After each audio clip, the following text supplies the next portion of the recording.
Episode 155 of the TV Dudes, recorded October 26, 2017. The TV Dicks.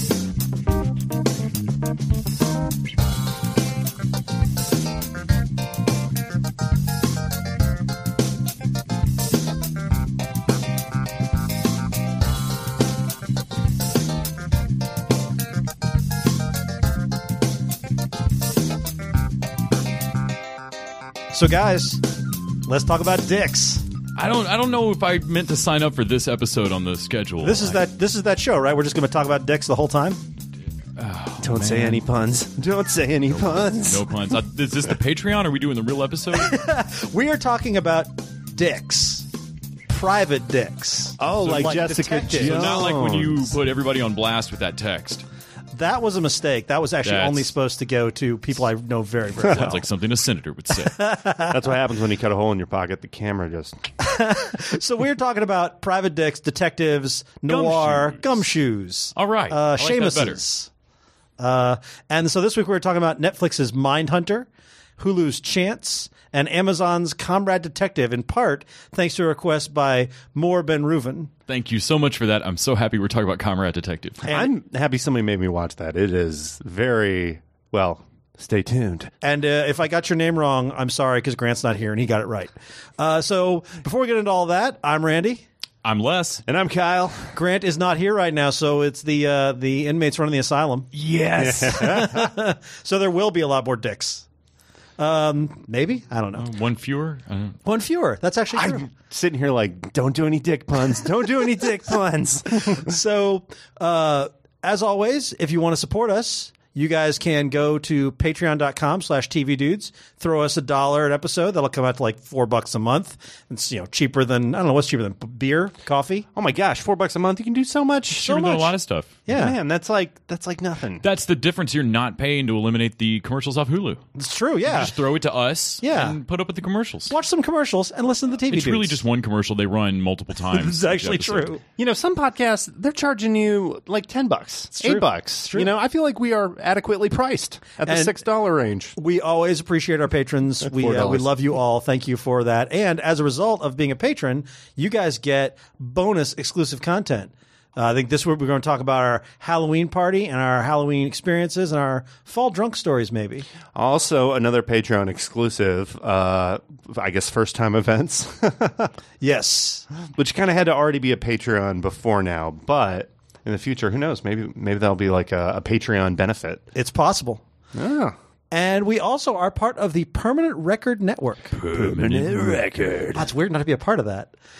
So we always like to give a shout out to our TV-themed podcast and our brethren and sistren in podcasting land. And this month we're talking about Mr. Robot O. That's OH. And you can find that at permanentrecord.com/podcast/Mr. Robot O. permanentrecord.com/podcast/Mr. Robot O. You guys make me so happy. Mike Moody and cohorts will discuss each episode of Mr. Robot in depth, and those guys know what they're talking about. Doesn't he have an actual hacker on that show? He does. Ghost. Whoa. Is that the guy's real name? I think it's his Christian name. Yeah, he was born Ghost. Ghost. No, his F. hacker Ghost. name is actually Philip. Yeah, it's weird. It's a little weird. Nice. Yeah. So yeah, give that one a listen and check out all the shows on Permanent Record. Grant's not here, but he does an awesome Star Trek show with Mike Moody and a couple other folks we know, and y'all should listen to that one too. Yes, that's a great follow up to the new Trek show. That is Star Trek Discovery Pod. That's a bonus Permanent Record promo this week, by the way. So they should pay us extra. Yeah, That's seriously. why we make the big money from. Do we get paid? Do you have to pay CBS exclusive to listen to the pod? Because I think we should get paid if that's the case. You only have to pay if you want to watch Star Trek. You can just listen to the pod and try to piece together what Star Trek's about. That seems like an interesting concept for a podcast. It's a game. Yes, I think that's how the Orville gets done. All right, so listener questions. If you like us on Facebook, you can go, and once a week we post a Taking Questions post, and we will, if you post a question, we'll probably answer it. All right. We'll at least read it on the air. So Justin Zarian wants to know, content censorship for violence, language, and sex continues to shrink across the board, and more channels are launching as open forums like HBO. While this has led to a quality programming evolution, I feel there is some merit to delivering quality programming while working within restrictions. For example, it could be argued that the masturbation episode of Seinfeld worked so well because being unable to say masturbation forced the writers to come up with cleverer ways to deliver the punchlines. This isn't always true, but it seems easier for writers to get away with subpar shows when they aren't being given challenges. What are your thoughts on this, and what do you feel is the best approach to working in an open forum without getting lazy in content use? I would agree that it is very easy, and we saw it when shows first expanded into past basic cable and into like HBO type shows. Yeah. Shows where people just said fuck for just out of the blue, like suddenly this character swears, or like a character swears and I'll look at the corner of the screen to like, oh, we're on one of those channels, all right. and because it has nothing to do with the plot, it feels like junior high swearing, like look how adult we are, I said a swear, right. And that happens, I feel like, really really easily if you take away all limits and restrictions, because I think Justin's right, a lot of times shows are better for what they have to work around. Like that Seinfeld bit, like, is better for them not being able to say masturbation in that episode. Yeah, I agree. You know, I remember the distinct point when we switched from like the 90s types of sex scenes where it was so obviously fake because the angle they chose to shoot it. Yeah. Which was always a guy behind a girl like really going at it and like her moaning really loud. And then somewhere, let's just call it halfway through Sex in the City, using every opportunity I can to bring in Sex in the City to every show. We do call you Kyle Sex in the City Scott. Hey, I've been called That's worse. awkward. Nope. But no, yeah, I feel like at the beginning of that show, they were doing like the man behind thrusting to like now what you see on like Girls or Love, where the camera's up much closer. It's kind of like the Hitchcock way of doing a sex scene. Like you don't have to show them everything to make it feel way more intimate and more kind of risque. We don't necessarily have to go into it, but Mindhunter, I think in the first or second episode, has one of the more like, wow, that's an actual realistic angle. You guys could be having sex. That was a good angle. I was that impressed seems with like that an angle. odd thing to say, but it's one of those like okay, you're not somehow pretending like human anatomy has something coming out of their sternum, or Yeah. like there's no way those are two adults. Yeah, like You're the Worst, I feel like sitcom wise has been really weird for that.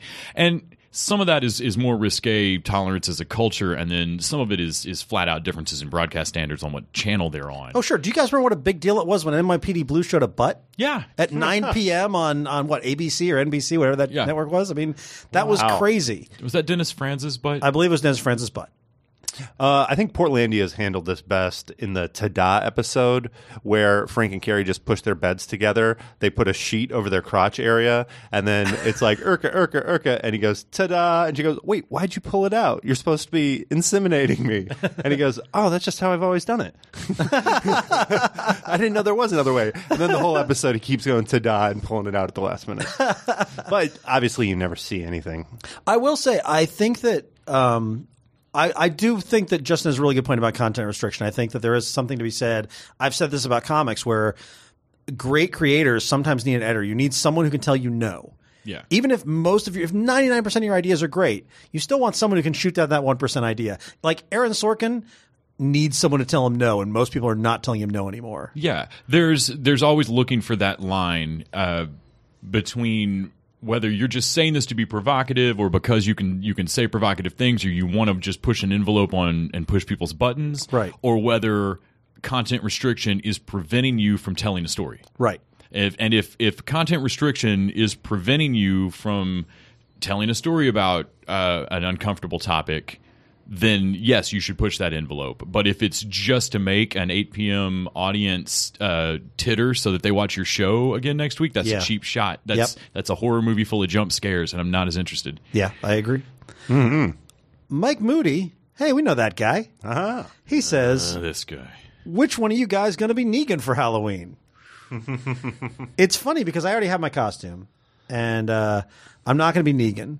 But I do have a Halloween tradition where I beat someone to death with a barbed wire shrouded bat every Halloween. We will have a bat shrouded in barbed wire at the Halloween event. Good, because I don't do Halloween unless I'm going to beat somebody to death. Well, I was just looking for like cool stuff to decorate the place with. I got machetes, axes. I was going to do it, but without the leather jacket, and then just yell at people all night that I'm the chick from High Tension. Like, no! More Ben Reuven says, "Hello, comrades." I don't know if she said it with that accent, but you can't read that line without accent. Hello, comrades. Yes. Thanks for covering Comrade Detective. With the current political climate, I feel like there's a resurgence of propaganda, be it a certain red hat Fox News or the president straight up saying the news agency he doesn't like need to be shut down. Even though Comrade Detective is a comedy, it helped me really re-examine some of the subtle and grand propaganda in America. As such, here's my one serious question and one fun question. Was there a show that started out being silly but actually changed your perspective on something in real life? And the silly question is, the TV dudes are tasked with making a propaganda for a political candidate. What would your show be about? Who would star, etc.? Also, if you want to make it extra hard, the propaganda will have to make Ted Cruz look like a good candidate. No. No. Oh. Here's the thing. Oh, I'm jumping into this one head first. Go. If I had to, I would embrace it, okay? I would make a full-out Michael Bay, over the top, like tons of like beautiful women, tons of like bro jocks with guns and camo and stuff. It'd be like a Navy SEAL movie set in Kentucky. Oh, it'd be cruise missile. Yeah. Or actually, I guess it'd have to be set in Texas. But I mean, like or a Canada, very Kentucky-looking Texas. No, Canada, Texas, and Cuba. Oh my! It jumps all three. Yep. The supervillain actually lives in You Kentucky. could probably get cross-continental financing for this, and like also release it on Sky. Get those in front of those. Wait, Sky the network, not like on airlines. Oh, probably both. Yeah, there you go. Yeah, it'd be on every airline. Man, because you trap a bunch of people in an airplane and make them watch Ted Cruz. I mean, you saw what people did to watch Star Trek on CBS. I mean, these people, they'll be buying airline tickets just to catch this show. No, that's how The Purge gets started. I mean, I could see doing it. It would be a very propaganda film. Like, Ted Cruz would have to be... it would be similar to Dexter, where Cruz is some kind of serial killer that targets other serial killers. Maybe having something to do, like, I think his MO would be like Zodiac based. It'd be like American Dad, but not ironic at all. See, I'd go the other way. I think I'd make it a comedy, and it would be a wacky Uncle Ted and all the crazy things he's saying. But you would like play down the creep factor. So instead, it's like this harmless, clueless dude who keeps putting his foot in his mouth, and he's just everyone's like, "Oh, that Ted." Yep, shit my Ted says. Shit my Ted says. That is it. That's it. The serious side of the question, though, is there a show that started out being silly but actually changed your perspective on something? You know that one that we watched recently, American Vandal? Yeah. When I started that, I was like, this isn't going to have anything to say. This is just total silliness. Do you know what we're talking about? I know what you're talking about. I haven't finished it. It's the Dick Drawn show. Yep. TV Dicks. But, yeah, no, when we got to the end of it, I was like, this is actually kind of spurred up an interesting conversation for me. Right. And, like, how I use social media. And I don't know. It's there's been a lot of content like that that's kind of got me thinking about that type of thing. As far as one that I didn't intend to go into silly that changed, I can't really think of anything that did. I mean, the ones that really have messed with me lately, I knew were going to, like Handmaid's Tale. Right.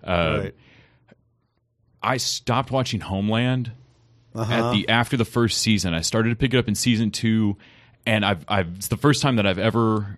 It comes up because of the propaganda comment. It's the first time that I've ever watched a show and thought, I hope my parents aren't watching this, not because it's not good television or not because it's not entertaining or everybody's not doing a great job, but because you come away with an inflated sense of paranoia and concern about things that are not happening. Yeah. That you were. I do not believe we are separating that overall feeling from our other decisions. Yeah, and I don't want to poke the bear. I feel like the popularity of that show is both a response to and a cause. I feel like that's conflated. Like it both helps gin up more animosity and paranoia. I felt more paranoid as like a hardcore liberal watching Homeland. Well, and I was like, man, my parents are flipping from this to Fox News. Like the other 23 hours of their day are Fox and then this. And and they're not alone in this. Like there's a whole swath of the country that I feel like is watching like stuff like Homeland, and I felt propagandish about it. Like, this feels jingoistic. Like we're teaching ourselves to cheer for this. Comrade Detective actually makes several creepy points about stuff like Monopoly. Yeah. The board game they find. Yeah. And to go to what you were saying, because it's some of the same creative team, 24 was like that for me. I love 24, and I actually really enjoyed watching it.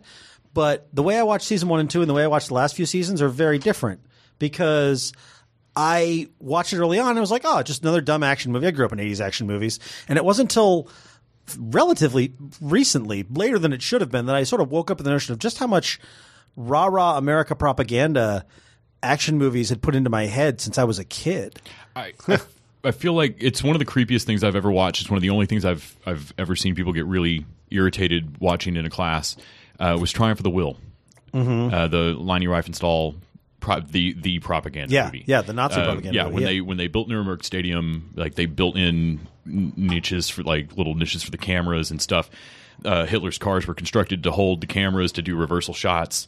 Oh, I've seen those. Those are cool camera rigs. And it's, from a technical movie making standpoint, the thing's amazing. I see why Criterion Collection put it out, but the other reason it needs to remain out there is to understand how effective editing and narration choice or narrative choice can be. That if a filmmaker's good, you forget they're there, and you forget that they are picking and choosing what you see.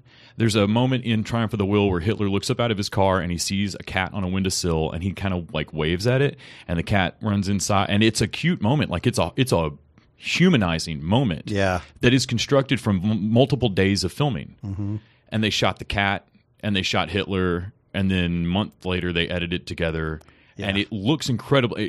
So that you're watching this going, I would come away from an hour and a half of this thinking that he is a good person. Yeah.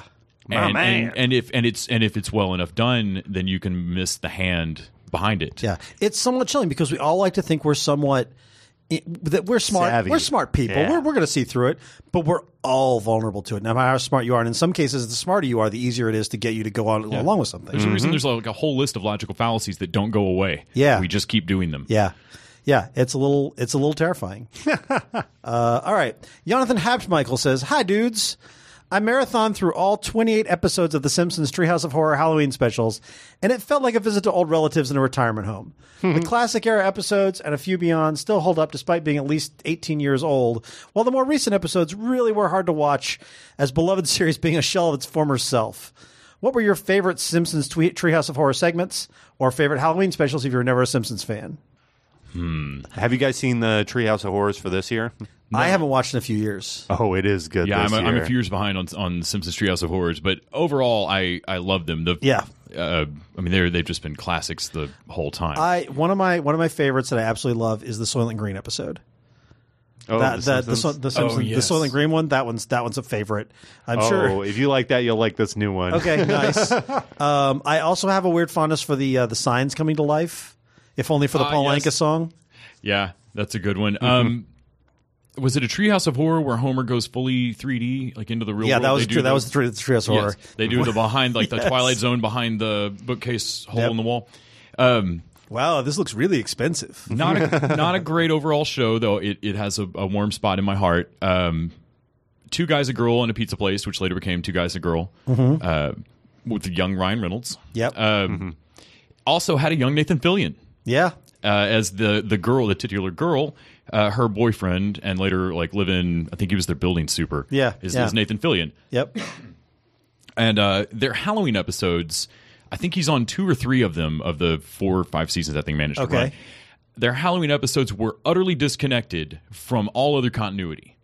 And so they would die in the Halloween episodes. There's one where they all have their heads switched by a mad scientist in the building, and like they end the episode with like, "Well, crap, I guess I'm going to your job tomorrow." and they just and wrap it up like. And so I loved that show just because you could tell the writers hit the Halloween episode and were like, let's go, kill everybody on the set, like do whatever. That show's not streaming anywhere or anything, is it? I seriously doubt it. Is it possible it holds up? Because it sounds. I remember really liking it. I have actually.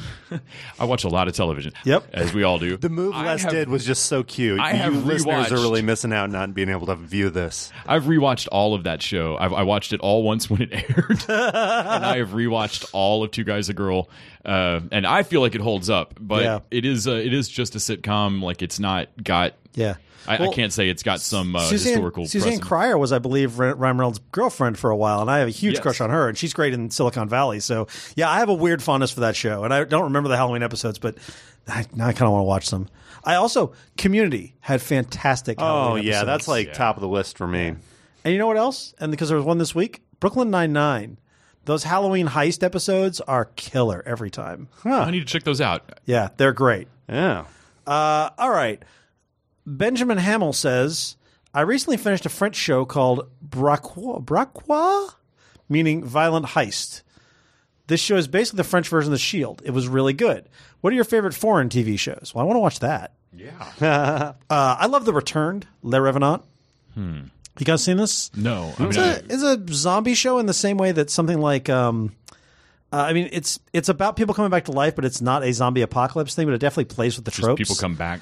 Yeah, and it's really good. It's really moody and effective, and it's got a girl who I think she maybe was murdered, but they don't know what happened. There's a little girl who gets run off the road by like a bus, and it's like it's this little French town in the middle of nowhere. So like, there's not a lot of like, it's very isolating.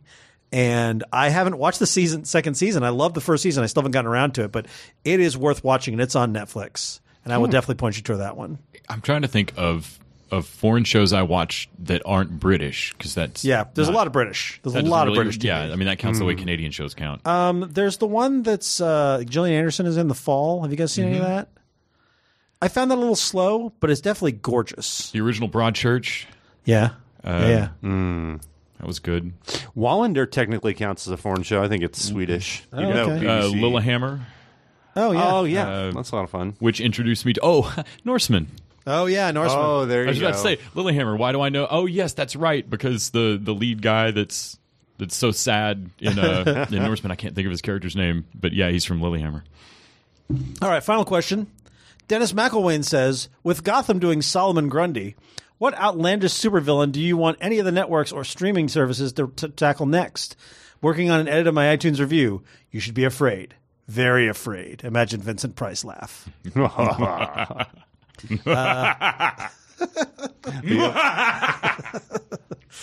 Kyle, you got any obscure villains? I really like that story where Supergirl fights that clone of herself. Wait, have they already done that on the show? The Black Kryptonite clone? You know, I don't think they have, actually. Yeah. Yeah, that's all right. Some Supergirl. But what would be really cool is if they, instead of doing like they did in the comics, just cast somebody who looks like her and have like a Doctor Who master type thing going on. Yeah. I would like to see Etrigan the Demon. I think that'd be super awesome, especially on Legends of DC Universe. Although I could see them weirdly putting it in a like Arrow or something like that too. Continuing with our discussion from the other week, I would still love to see Animal Man and the Green, the Red, and the Rot be a season-long problem on all of the DC shows. Yeah, that'd be awesome. It just guest star Animal Man in there somewhere and let the Rot be the big bad for the season. I would also, and I don't know how obscure this is, It's but not a speedster though, so they won't do it. it is outlandish. I would love them to do Despero for Supergirl. Ooh, yeah. Like, do him right. Make him scary. Make him a big, telepathic, three-eyed, badass monster. I would love to see that. I was just thinking, is it Chemo that the Metal Men fight? Oh, yeah. I think they'd have fun making like a big glass, goofy, Oh, yeah. chemical-filled vat Yep. of a monster. Ooh, Kite Sailor's Man, fans? hell yeah. Kite Man. Where do you want Kite Man to appear? Actually, through the Berlantiverse. So, crossover? Yes, and like with no explanation, nobody catch him. He should just go by in the background, yell the catchphrase, and Supergirl go, "What the heck was?"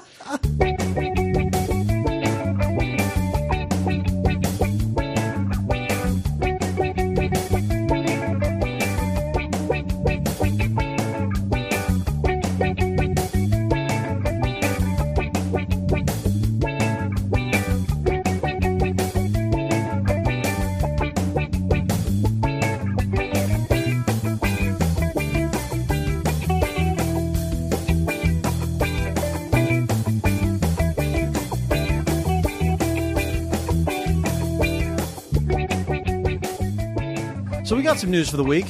FX has, FX does all these anthology shows. Yes. Ryan Murphy is doing I think 6 of them. So they have one called Pose, which is set in the 1980s, tackles several societal segments in New York during the era, including the rise of luxury style living, the downtown, more hipster vibe of the city. And it's interesting because it will feature 5 transgender actors in recurring roles, which is the largest number of any show. Wow. That's very progressive. That's cool. Yeah. I'm curious about what an 80s period piece drama is going to look like as an anthology. Yeah, I mean, I'm interested. I've really enjoyed the rise of anthology shows. Yeah. I know everything's going to hit a played out moment. I mean, everything can get oversaturated, but I've kind of enjoyed watching like troops of actors come back and do these things each season. I think that's a neat. Yeah. I love that in movies. I follow these auteur directors that have their people that just like working with them, like Paul Thomas Anderson.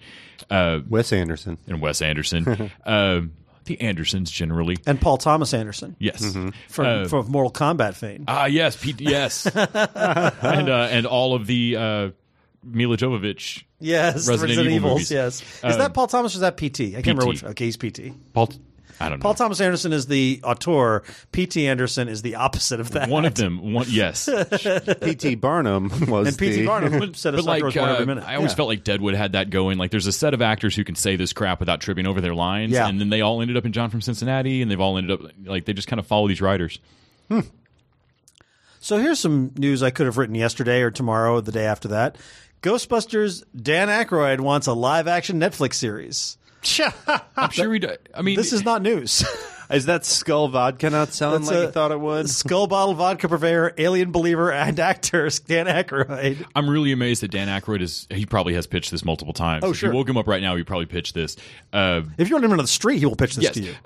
Because he would kill to have a Mythbusters style show that just went into like the legit tech involved in Ghostbusters. Because didn't he like ridiculously figure out all of the Ghostbusters crap? Like there's reasons why you don't look in the trap. And like there's reasons behind the proton packs, and like Aykroyd nerded all this stuff out to a like put you to sleep in the theater level. Like I love Ghostbusters, and apparently I should be thrilled that Dan Aykroyd had an editor. You know who I think did Ghostbusters better? Which I don't hate the new Ghostbusters film. No, it's great. And we can get into this more later, but I feel like Mindhunter was more of a Ghostbusters movie in the sense that when they start out, nobody in their institution kind of believes them and thinks it's all. And then the Recorder, which we'll talk more about the Recorder. Yeah. But that felt like a proton pack. Like they were going in to like kind of get this like information, almost like busting ghosts. There are a lot of things in this world that I did not expect. You comparing Mindhunter to Ghostbusters is very high on that list. I didn't see that coming. And the fact that it works. I tip my hat. Do you see what I'm saying? Though? Yes, I 100% see what you're saying. Because Ghostbusters for me was always first, like a guy's down and out. We got to start our own business now. We've kind of lost our jobs. How long until we get a slow burn Netflix season ghost story show like The Conjuring, where they very slowly, like there's a movie called Ghost Story where they bring in and they try to record. Yeah, Ghostwatch. Like how long until they do a slow burn, trying to and like. Where the season finale and like the end of the 8th episode is a noise on a mic and that's it. So apparently Aykroyd's idea is to depict high school versions of the Ghostbusters characters. What? Yep. After school jobs? Please don't do this. No, do not do this. I mean, here's the thing. We don't have to say anyone not to do this. This will not happen. No one at Netflix is going to Dan Aykroyd saying, "You got any ideas for us?" No one is doing that. Dan, listen up. Here's what you do, buddy. You got to bring back Ghostbusters the cartoon. We want more of that shit. I can do more of that. Where's Tracy the gorilla? Like, I want some. Yeah. Oh wait, no, that's Filmation Ghostbusters. We're talking about the real Ghostbusters. The real Ghostbusters. Wait, there's a different. No, I'm kidding. We don't have to get into that. John Carpenter is coming out of semi-retirement to helm the pilot episode of an anthology series called Tales for a Halloween Night. In fairness, John Carpenter is taking a break from touring with his son's band, playing all of his theme music live. Yeah. What? Yeah, I saw that here. That was awesome. Oh, that's but yeah, that's what John Carpenter's been up to the last couple of years. That's what I want to do when I retire. Tour with John Carpenter's son's band. Yeah. They look like they're having a blast on stage. He looks like a madman. So he and his producing partner and wife are taking the reins on Tales for Halloween Night pilot, which is going to be a sci-fi show, a horror anthology. I'm interested. I mean, Carpenter hasn't made a good movie in a long, long time. But, he directed 2 episodes of the anthology series Masters of Horror, which I guess got good reviews. I would love to see him return to form. Yeah. I mean, Vampires is not a good movie, but I enjoyed it. Yes. Ghosts of Mars is not a good movie, and I didn't enjoy it. But he's John Carpenter. Like, I'll give him a crack at it. Yeah. He is also, I believe, redoing. I think they brought him in to redo the score for the. They're doing another reboot of Halloween. Which I thought that was kind of a cool nod. Like, they're going to use the score, but like bring him in to punch it up and do it with a new. Add some orchestra. kazoos. Yeah. They need to do another Halloween too. There's been some synth advancement.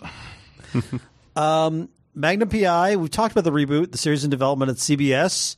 What I think is interesting about this is it's a Screen Rant article, and I always like to make fun of Screen Rant. They're wildly optimistic about this. They're talking about how the fully updated version will be Thomas Magnum will be a decorated ex-Navy SEAL who tries to use his military skills to carve out a new career as a private investigator. A similar supporting cast will, as he gets help from his fellow vets Theodore T.C. Calvin and Orville Rick Wright. The rebooted version of his Hillerman character is said to be former MI6 agent Juliet Higgins. So I don't know if that's going to be the daughter, if there's going to full-on reboot.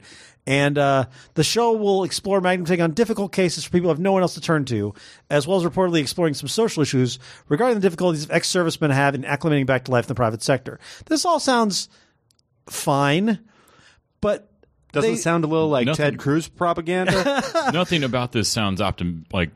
So Screen Rant says the pilot is being written by Peter Lenkov, who is also the showrunner for the Hawaii Five-0 and MacGyver reboots. And I'm like, none of that is good. No. Hawaii Five-0 is completely forgettable, and I MacGyver was understand actively that bad. Hawaii 5-0 is still running, but it's only because no one's noticed that show. Yeah. Like, it's just still on. Yeah. It's like when your TV's on in the background, Hawaii Five-0 is probably on it. Yeah, the best news I heard about this is that Magnum P.I. is on CBS, and that feels oddly fitting. Yeah, that fits. Yeah. Because like Hawaiian print shirts and like retired burnouts fit. I could just see this. My problem is that there is absolutely no way that they cast a Magnum P.I. who is a burnout or a fuck up at all. Yeah. This is going to be a good-looking, buff dude. Yeah. Not that Tom Selleck's not a good-looking dude, but he looked rough. Like, that was some Rockford Files. Like, you Yes. woke up Magnum in the back of a stolen car. I mean, Yeah. and I don't think this is going to be that guy. Like, You know how you could have done it? Do it as a period piece. Yeah, for sure. And like have the stashes and everything. you know who could do it? You make Tim Oliphant Magnum. Oh, he could pull off. And Yeah. I'll watch this. Yeah, for sure. Huh. Or even watch you make stupid after-school special episodes about problems of servicemen. But put Tim Oliphant in it. Or if this was on FX, Yes. but it's on CBS, it's not going to be good. And it's going to go for 20 seasons. Yeah, it's that they want to take a swing at social issues, and they are not on the network for that. They are definitely on the network for kind of fuck up CAD. Yeah. In someone else's rich house, solving crimes for the fun of it. Don't know if you guys saw this news, but Star Trek Discovery has been officially renewed for season 2. I'm happy about this. I am very happy Saw about that this. coming. Where are you guys on? Are you caught up? Yeah. Ooh, I am one behind. Are Okay. we 5 in or 4 in? I don't know. I think 5. I think I'm all the way Wild caught week. up. I've not watched this past Man, Sundays. I am loving this show. I'm so happy it's getting a second season. I had real issues with it at the end of episode 3. Yeah. My minor issues with it going in of like, oh, this is a dark Trek show, turned into like, guys, I'm concerned that we're making like the opposite of what I wanted, and I kept getting reassured. Anyway, episode 4 went a long way for that, so I am thrilled that this is getting renewed. Like, I no longer feel like they are, like we talked about. I enjoyed Homeland, but I was kind of wanting it off the air because I felt like it was making the conversation worse. I was a little worried for a minute that like, are you going to take the best Utopia example I've ever had on television and use it to teach us why we should all suck it up and go to war? Fuck you. Yeah. But they're definitely doing more But than that. they have taken some steps to fix that. My biggest worry is we don't know, like Brian Fuller was heavily involved in the development of the show, and you can see that in the show. And I don't know if he's going to be back for season 2, so I hope they don't fuck it up, because now I really love it. And Yeah, I'll I be more want to say his disappointed. last step in involvement was they have my number. Yeah, I think that's right. They can call me if they have questions. So I'm a little nervous about that, because I don't want if Star Trek Discovery had come on and been bad, it would have been okay. Well, that's a bummer. There's no good Star Trek. But now, if season 2 does not live up to it, I mean, they fucked up the show that I love. Here's the only thing that could screw it up for me: too much Klingon. All right, they're kind of going full Klingon, if you know what I mean. I like that TNG Klingon. That's You like never the go full perfect. Klingon, Kyle. You never go full Never Klingon. go full Klingon. We don't got goatees anymore. Like, dude, That's true. These Klingons are not growing facial hair. It's true. I'm saying. I mean, they probably are. Smooth seals all over. No, can't unsee. You can't, Speaking of things that I was not expecting to hear today, there was Kyle's crazy Mindhunter Ghostbusters comparison. Still Talking stands. about smooth Klingons. Not expecting that either. You guys literally don't get taken out of that show every time those Klingons come on the screen. No, I'm while giving they're them. all "Dath rah, rah, kika," like, No. I bet he doesn't have any pubic hair. I do always spend a couple of seconds thinking, can they not cut the latex into 3 pieces and glue it into better articulation on their faces?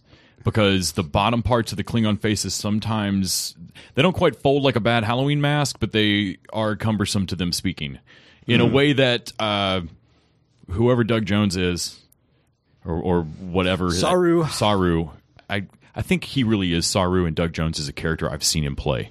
Because that guy is an alien.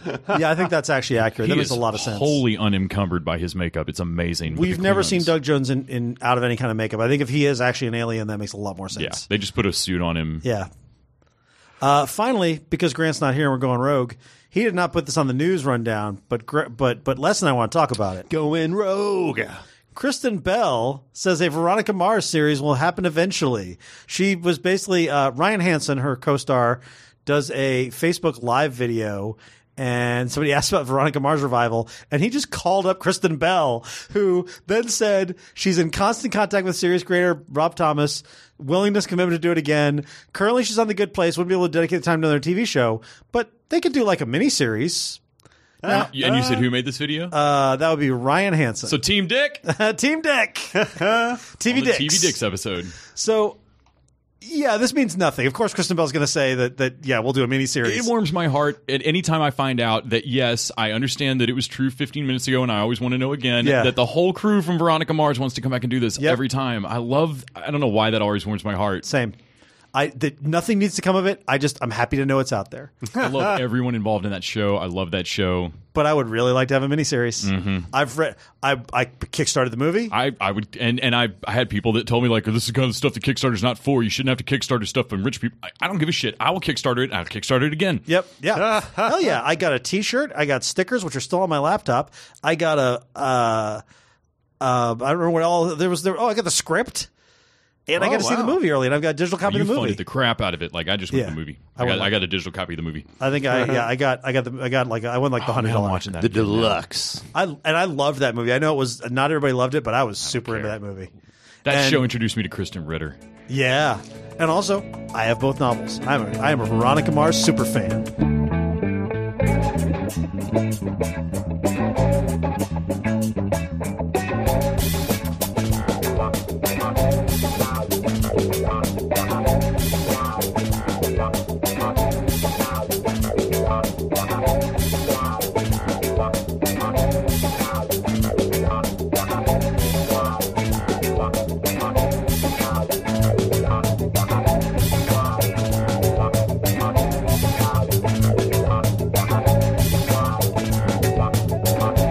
All right, gents, let's talk about TV dicks.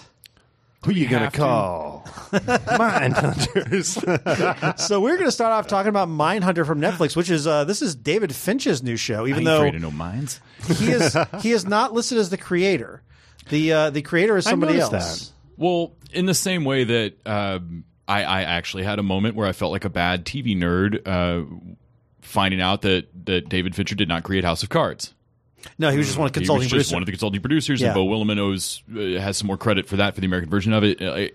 Yeah. So the other name that I didn't know that isn't directing this episode, I figured that guy's the one to watch when this show is So done. the IMDb, which is never a super reliable source, but they said that they listed Joe Penhall as the creator, who is most well known for writing and I believe directing. No, he wrote The Road, the screenplay for The Road. Dude. Oh, that Yeah. like super dark, Super dystopian dark, movie. yeah, based Oh, on the this is Cormac McCarthy. lighthearted. Yeah, To it's the like a road. family comedy. But Fincher did direct like 4 episodes. And this show stars Jonathan Groff, who you might know as the General or King George from Hamilton. Oh. And Holt McElhaney from Lights Out. They show that nobody knows but me and Les, but we loved. Man, I want this show to make him blow up. Holt McElhaney, he's so a great. really good actor. So what do we? So great. You got through what 2 episodes, Les? I've only seen 2 episodes of it. I'm loving it. And the crit I keep hearing is that it's slow, and maybe something changes after these 2. But it seems like for me that crit is coming from it not having a big bad. Yeah. Bureaucratic inertia is the big bad. Yeah. Like no one believing them that this shit works or Yeah. that there's any value to interviewing Kemper. Like, and I get that that's a frustrating. They aren't hunting down Ed Kemper.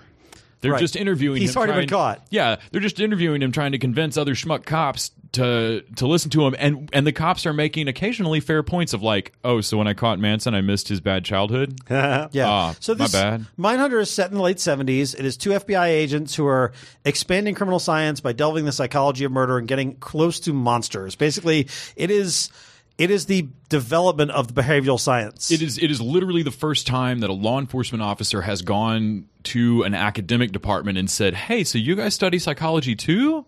And they said, "What are you, a cop?"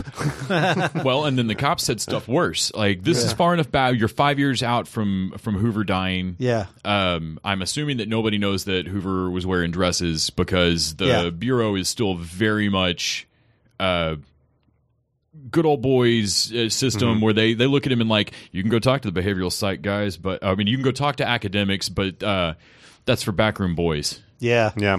There's one point where he says, "I've been here so long. When I started, it was no skirts." Yeah. Yeah. Kyle, how much did you watch all this? Oh, I watched all the way to the end. Me too. I burned this whole thing in like 2 days. I my- fucking love this show. I have actually watched this twice. Wow. I marathoned it, and then Shannon wanted to see it, and we just shot through it a second time. I'm sure I'll real end up watching quick. it again because I immediately messaged Lisa. It was like, you're going to have to watch this. This is amazing. You're going to love this. So I thought Holt McElhaney stole the show for me. He is the older Bill Tench. He's the older FBI agent Yeah. who sort of becomes the partner of the younger Holden Ford.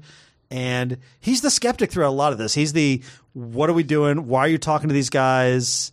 And he's sort of the tough guy. And I love that goes, and as it goes on, Les, you'll find that we start to see in his life, we start to see his kid and his wife and a little bit of that. And that was really interesting to me. Even in the couple episodes I've seen, you can see how protective his character is of his family. Yeah. The first time that Holden shows up at his house in the car, and how did you find out where I live? Yeah. Yeah. Oh, well, and you're going to learn a little bit more about that. One of my favorite lines from the show is Holden asks him, they had just made a breakthrough where they're discovering that your childhood plays a lot into whether you become a serial killer. Right. And he asks him, "Oh, so did you talk to your dad a lot?" And he goes, "No." And then he goes, "Oh, so but you talked to your son a bunch, right?" And he just goes quiet, doesn't say anything. Yeah, We yeah. cut to the next scene. Yeah. That's great. Yeah. Yeah, the opening credits, like, the show feels classy from start to finish, every molecule of it. Yeah. The recording device, like, the conversation kind of feeling all the loving shots of the recording device, but it's going over it the same way you go over the cadaver, and then they intercut with these little slam shots of bodies. Right. It's unsettling and cold. Yeah. Creepy Fincher Yeah. stuff. Well, it made me think, all right, this is 7 David Fincher. Yeah. Well, yeah. But it's really Zodiac David Fincher. Yeah. I found watching this episode by episode, I started to think about the Black Mirror to Doctor Who scale of season-long continuity. Yeah, All right. Doctor Fear. Love. well, I feel like Doctor Who, it's like every episode, it's like, you remember that, fart he did in the first episode? Well, that's coming back. That means something. Whereas like Black Mirror or Twilight Zone, just episode by episode. Yeah. Yeah. I felt like each episode in this worked so well on its own, kind of focusing on a different scenario or a different killer.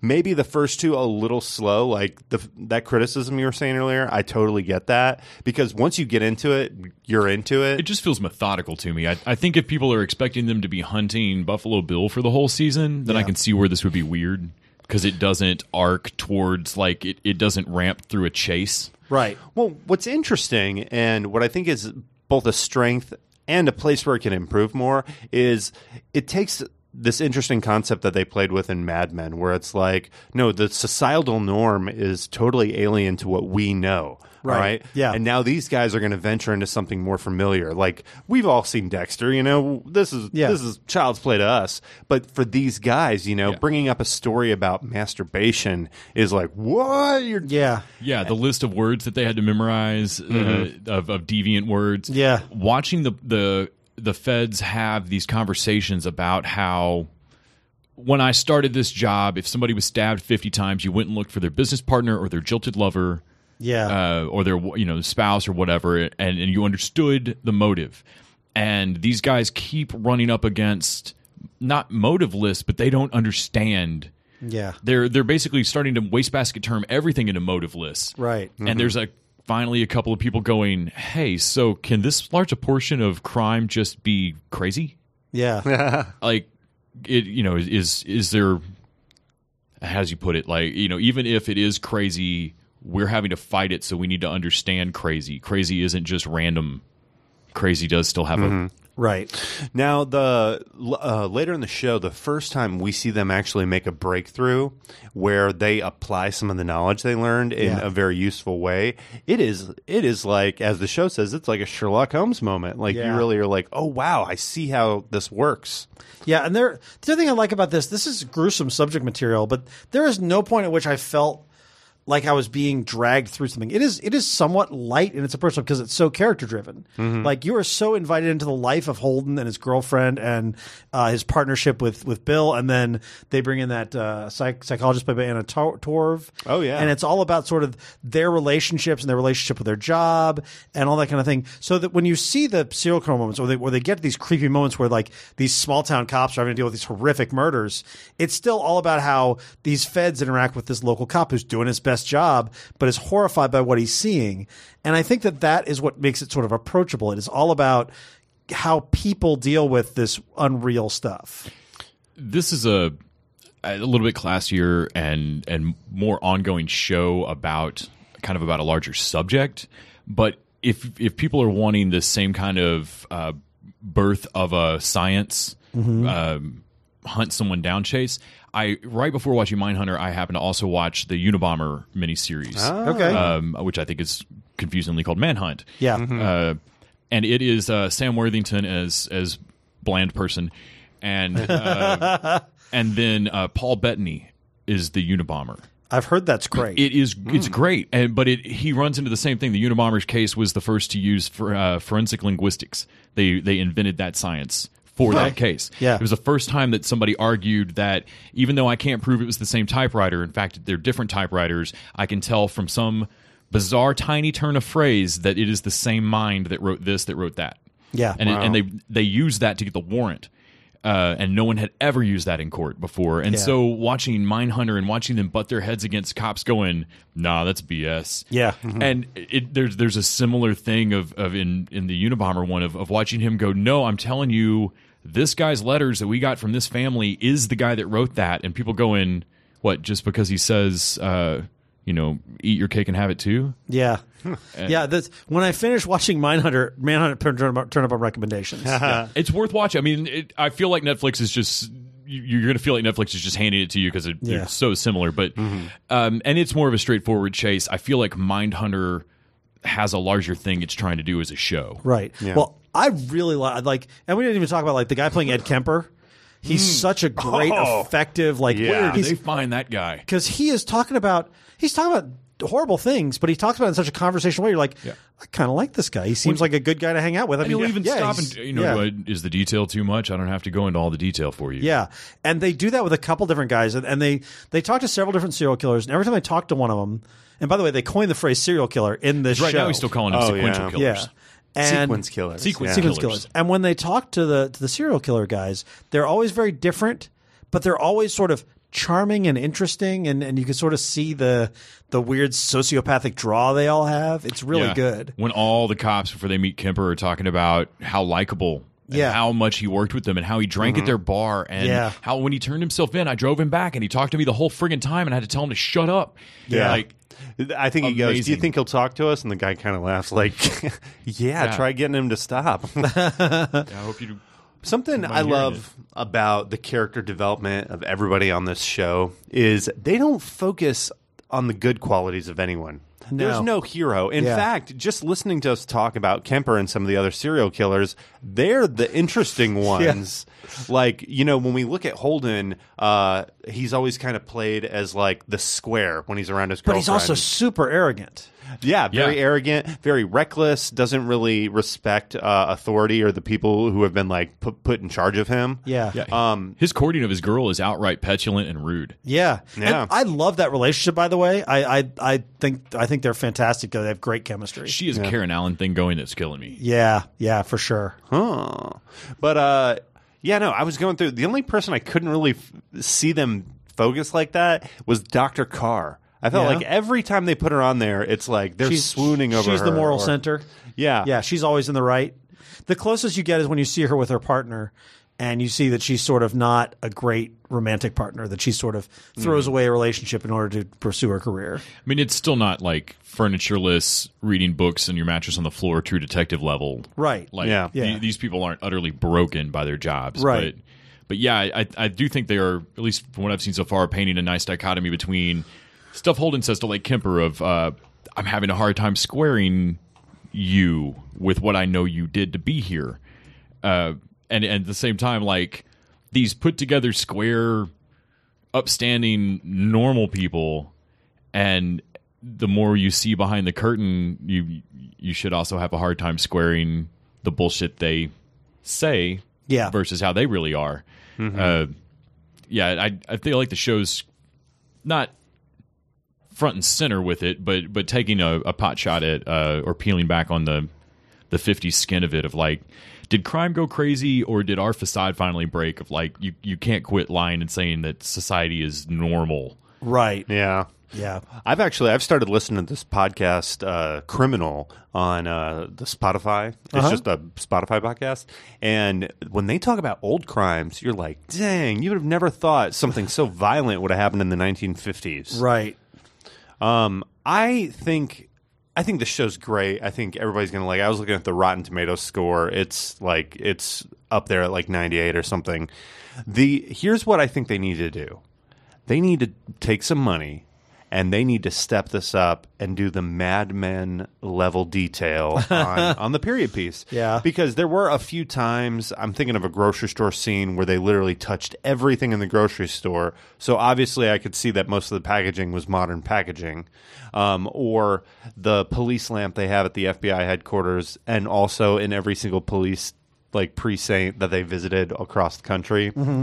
Like, because that's the thing, they're supposed to be depicting different regions of the country, yet all the police stations kind of look the exact same. It blends it. It makes it a little difficult. Yeah, because I've started, each episode, they're going to a different location, but it all kind of feels like they're showing up to the same place. Yeah, no, I think that this show definitely, people are going to be ready for more, and it's going to be a huge hit. If Making a Murderer is a hit for Netflix, this is going to be even bigger. Yeah. So put the money into it. So whoever's finding lamps for Stranger Things, if you guys could get on this.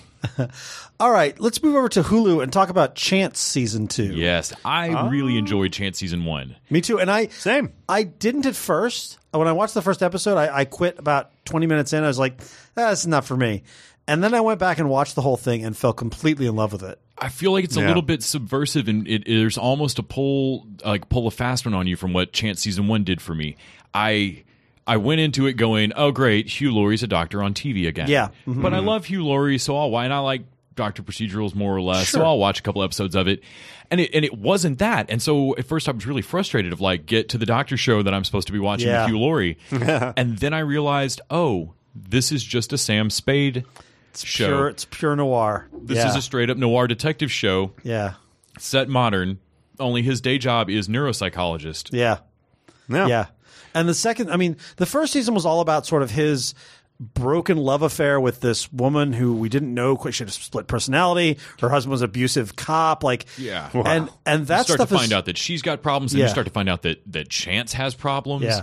That was when I was like, whoa, where's this show going? Yeah. Are we going to find out that, he's actually not a doctor, or he's way Yeah. crazier than he lets and they- himself believe? And they didn't or- go there, but where they landed at the end of season 1 Yeah.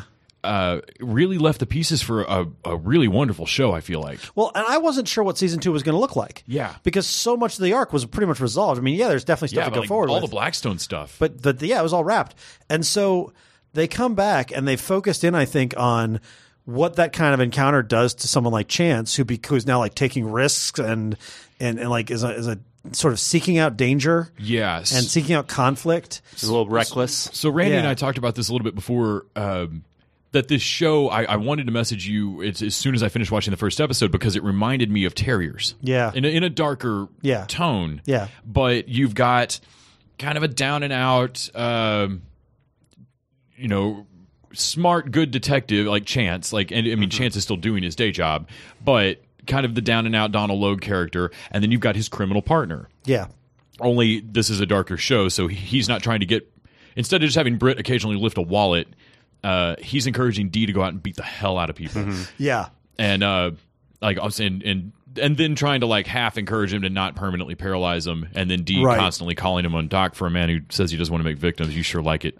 Did any of you think while watching Mindhunter, like, oh, if Dee wasn't doing Chance, he would make a great character for Yeah. like them to interview? And I want Ethan Suplee in a lot of stuff now. That guy is so good. Ethan Suplee is my favorite part of the show. His guy playing D, because Dee's a sociopath in a lot of ways. Yeah. But he's also like one of the most human Like characters. he's your sociopath. He knows full Yeah, well, he's our sociopath. he knows full well what he's doing. Yeah. And he was willing to ask the questions about, like, well, do you want me to do this? Because once you tell me to do it, I will do it. Like, I don't feel anything about Weirdly, it. he's frequently not quite the moral center, but in a he's way- very often the one that brings people back where he'll go, is this stolen? I don't think we want to trade in stolen goods, man. Yeah. Yeah. Oh, hey, so how's are we paralyzing that guy tonight? Like, Yeah. what the fuck? Yeah. Yeah. And, I mean, when he gets into, I don't know if you've seen this part yet, Les, but there's a point where he gives advice to Chance's daughter. And that does not go well for anybody. Oh, yeah. No, I've seen him interact with her like once Yeah. when he was oversalting his food. Man, that was really good. Chance's daughter gets a lot more play in this season. I really like what they're doing with her too. I like that she has the same issues that Chance has, and Yeah. that they're both kind of watching each other with this fear that they're permanently broken. Yeah. And that bond they share is great. This show, this season, I feel like it came back with him fully established as a Sam Spade detective. He and Dee are full-time vigilantes. Yep. I mean, this is an ongoing thing now, Yeah. right?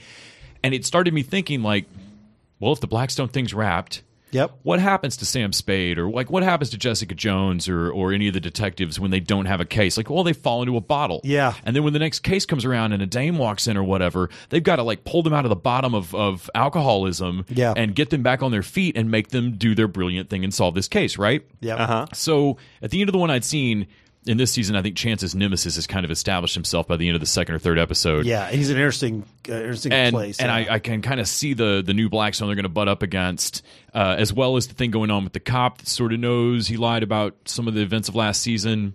But instead of the bottom of a bottle, Chance doesn't really drink. Yeah. What Chance does is go and get himself in like near-death experiences almost. Like let's just go pick a fight with like random guys that are a head taller than me. He almost picks a fight over someone else's car wreck. Yeah.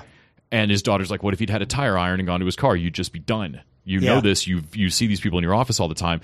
So instead of alcoholism, Chance has this addiction to danger and almost beating himself. Dee calls him out on it of Yeah. like, man, I've had guys go with me on collections that can't be there because if things go smoothly, they still have to make it a bad fight. You're not in control.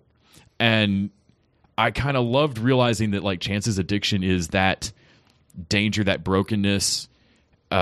This makes him skirt close to his obsession issues, and that he needs a case Yeah. to rein him into like a reasonable level of vigilante, so that he doesn't, like if like finding out that if Batman got bored too long, he would get guns and go bug shit nuts. And Dark you Knight got to Returns, pull him man. back into a detective level. Yeah. I also like they expanded on the other characters this season, and you'll see more of this as go along. But the guy who was the detective, who was like, I think it was Paul Blackstone's partner, maybe, or just like he knew him well. But He just knew too much about him. Yeah. so he comes in here, and there's a scene in I think episode 3 where he and Dee are sort of machoing out at each other in the car, and it's amazing. And there's this bit where Chance basically pulls off the road, and he's like, "All right, enough," and they get out of the car, and they're. And the detective's like, all right, guns on the hood. And he puts his gun down. He puts his like backup piece down. And then Dee does the Mel Gibson in Unload Beyond a million Thunderdome, weapons. just unloads a bunch of weapons. And eventually the detective is just kind of like watching this. And they come to a point where they sort of have an agreement amongst each other. But the chemistry between the two of them is great. And bringing him in is great. And then there's also Clark Peters' character, the sort of erudite furniture salesman who hooked Chance up with Dee in the first place. I love him. They give him a little more to do this season. They give him a subplot, and I always like to see that guy get more work. Yeah. And at the same time, there's this whole through line that you talk about, this sort of sociopathic good guy tech guy who clearly hides an agenda, hides more of a darker past, and it feels less focused in ways than the first season did, but in a good way. Like I really like that they built this world, they built this foundation, and now they expand upon it. Yeah. I have to disagree. Yeah? Wah, wah, wah, wah. No, the first season, I feel like that main through story really pulled me episode to episode. Like, Okay. I had some cliffhangers where I was like, oh, I got to catch the next one. And where I felt like the end of the first episode didn't really have me hooked. End of the second, I was more hooked in. But I don't know if this through story this season is going to affect me the same way. Huh, interesting. In which case, maybe it's not a bad thing, but it's definitely going to make me reevaluate what I'm trying to get out of this show. While I find his Nemesis character really interesting, when I saw the last episode I saw, he seems to really establish him as the villain or the big bad at the end shot, and I kind of felt like, oh, I don't really want you to be the big villain. I'm fine with you being a side plot or a subplot, but I didn't necessarily want him to. But I'm willing to. I liked all of season 1 enough, and I've liked what else has happened in season 2 that I'm willing to see what they transform that character into. Yeah. But he's going to need to wear something else besides whatever tracksuit he had in that scene. The thing I'm really liking is it's providing a spoke for them to turn wheels and other stuff. So they put Dee in touch with another character in a way that we haven't seen that character interact with somebody. They put Clark Peters' character in a situation that he wouldn't have been in. They bring in that detective in a way that they wouldn't have had to bring him in, and all of that lets these other characters have storylines. And so I've been completely hooked. Like the only reason I didn't watch season 5 or episode 5 was because I watched 4 episodes and I just was too tired. But I'm all in. I think this is a really good show. All right, finally, let's talk Comrade Detective on Amazon. This is a 6-episode show that they pretend is a discovery from 80s Romania. I don't care so much about the framing device. It's cute, and I'm glad they did it. Of Channing Tatum supposedly getting this care package basically from some Romanian actors saying, hey, we made this thing back in the day. Maybe you can do something with it now that the Cold War's over. And it is cute. Like Channing Tatum like yells for his assistant, like, bring me a VCR and some vodka with the VCR. I totally thought that was real. Like, I feel like such a dipshit right now. Yeah, I assume it's. I mean, I have not. I don't want to pick apart this I was like, facade. So they didn't take old footage and remaster it? That's the thing. All of these actors are Romanian. Like, there are 2 actors for every role. Because Channing Tatum does the voice of the main cop, and Joseph Gordon-Levitt is his partner. And, okay. And Chloe Sevigny is his partner's wife. Like, there's Nick Offerman is the chief. But not physically. So when I first sat down to watch this, I kind of thought it was going to be like Drunk History. And so I kept thinking, like, who are these B-list or C-list or D-list comedians that I'm just not recognizing their faces? But when I looked it up, they aren't anybody. Like, Florin is the most popular name in the cast, I think, because they're all Romanian. far as I know, and if all of this is a wonderful ruse, I'll punch you in the face for popping this for me. No one ruined this. Here's the summary. It says, in the thick of 1980s Cold War hysteria, the Romanian government created the country's most popular and longest-running series, Comrade Detective, a sleek and gritty police show that not only entertained its citizens, but also promoted communist ideals and inspired a deep nationalism. I think this is fake, guys. I'm sorry. No. It's got to all be fake. It's so beautifully done, though. I think the guys doing it, the Romanian actors they have, are walking a wonderful line between like earnestly acting out an amazing 80s action film. Yep. While at the same time knowing that they're going to be overdubbed and that this is going to come across like a kung fu flick. Yeah. Mm-hmm. And then Channing Tatum and Joseph Gordon-Levitt do a wonderful job. Like all the overdubbed voice actors, they don't ham it too far for me. Yeah. You know, it's interesting because watching it, especially in that first episode where they have the opening title sequence, it felt like classic footage edited in a modern way. You know, like modern editing, quick cuts. Like even the angles, because it's not paced this is totally like an 80s fake. show. If you this go, is totally if you go watch Rockford Files, it is not at this pace. Or mine. Yeah. But this made me. I don't know. I have many thoughts on the different levels this worked at for me. No, I think I'm not as hyped for it as you guys were. I watched the first episode, and partly because, like I say, I burned through all of Mindhunter this week. I burned through a lot of Chance. I didn't have time to really sit down and rewatch this. So I watched the first episode, and I'm like, okay, I get the joke. They don't know what Jordache is. It's 80s movie tropes, which I have a huge fondness for. It is basically like an 80s action movie made in Romania instead of the U.S. What was it? Diplomat. The American ambassador is the perfect femme Smith. fatale, except instead of a Boris and Natasha accent, she's got a Southern accent. Like, I get the joke, but I didn't get it. Didn't pull me in. Yeah, I watched the first episode a couple of months ago. This has been on Amazon Prime for a few minutes. It's been on Amazon Prime for a few months, I think. And so I watched the first episode of it, going, what the heck is this? and I did what you did, Randy. I watched it going, okay, I get the joke. Haha, okay. Yeah. This is funny. Yeah. But it didn't go past that. I didn't see how this was going to sustain or what else it could say besides just this funny, let's flip the script. Like, it seemed like a Kids in the Hall, like it should be a really great sketch on the State or Kids in the Hall or something. But what started to happen with the show as I watched it surprised me. It both, I had a Canadian friend of mine tell me that this is what all American TV looked like to her as a kid. that it just all looked as ludicrous, like the A-Team. Mm-hmm. If you aren't from the and it now I watch the show and watch it going, oh my God, this is communist tropes taken to a silly degree. Yeah. Exactly as silly as Miami Vice or A-Team or anything. Like, as far as our American idea of ourselves in American television in the 70s and 80s, this is as dumb on our idea of communists. And it works for reminding me of that. But the thing I didn't expect to happen is that it allows me to watch and enjoy just 80s action moviness. Yeah. In a way that I haven't in a long time. Now when I go back and watch 80s action movies, I rewatched Tango and Cash just like a month ago. Yep, same. I still love those movies. They're still trashy, wonderful. But I can't help but deconstruct them a little bit now. I can't help but watch them a little bit now and pick them apart and see those same tropes and see that silliness. Only I'm seeing it from like, oh, that's silly about me and about my... Watching it on Comrade Detective, I can just enjoy the 80s moviness of it somehow and the silliness. And I think it's because these aren't comedians doing the acting. Like, this is just an earnest movie of no names as far as I'm concerned.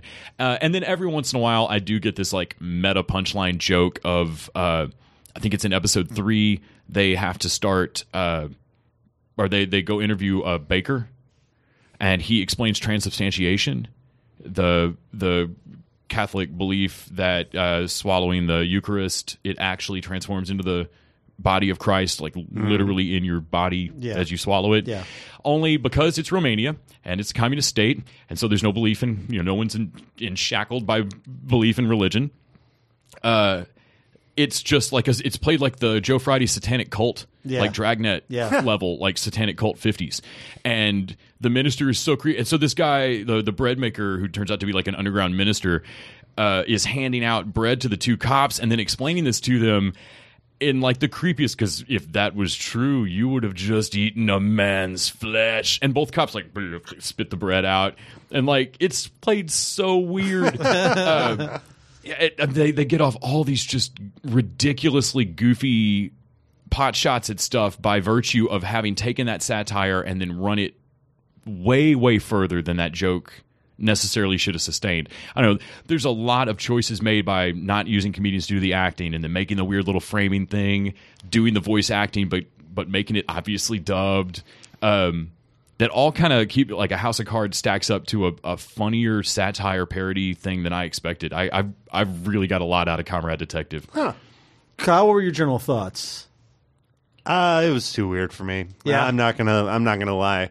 I'm listening to you less, and I'm not disagreeing with anything you're saying. It was entertaining. Did you watch the whole thing? I just watched the first episode. Okay, so that's the thing. I kind of feel like I'm in the same place Les was. Now I kind of, the way you sell it, I'm like, maybe I need to at least give a couple of more episodes. You do have to push through and get sold on the plot that's happening. It's like there's a crossover moment of realizing, like, oh crap, they're serious about what's happening in this show. Yeah, like this isn't.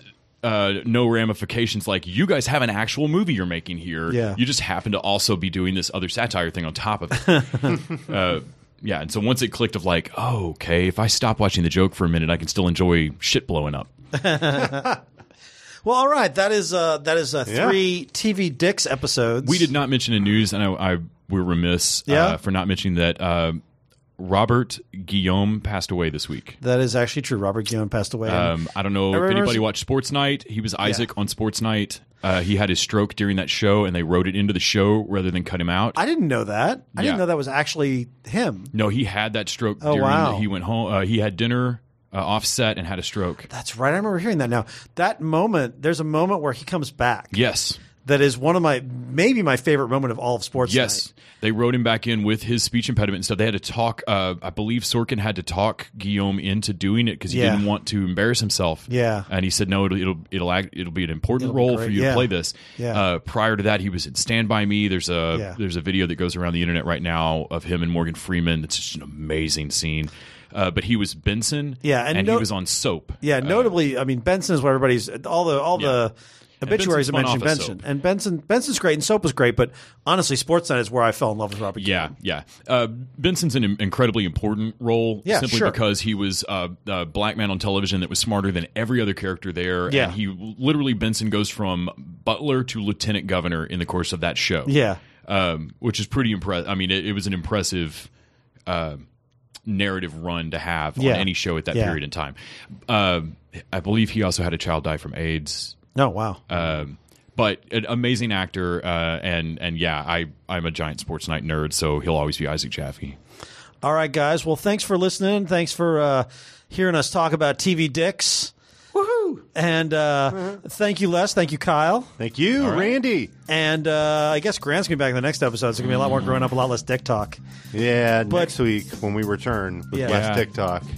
It'll be because Grant was here to lock it all down. But until that time... TV Dudes out!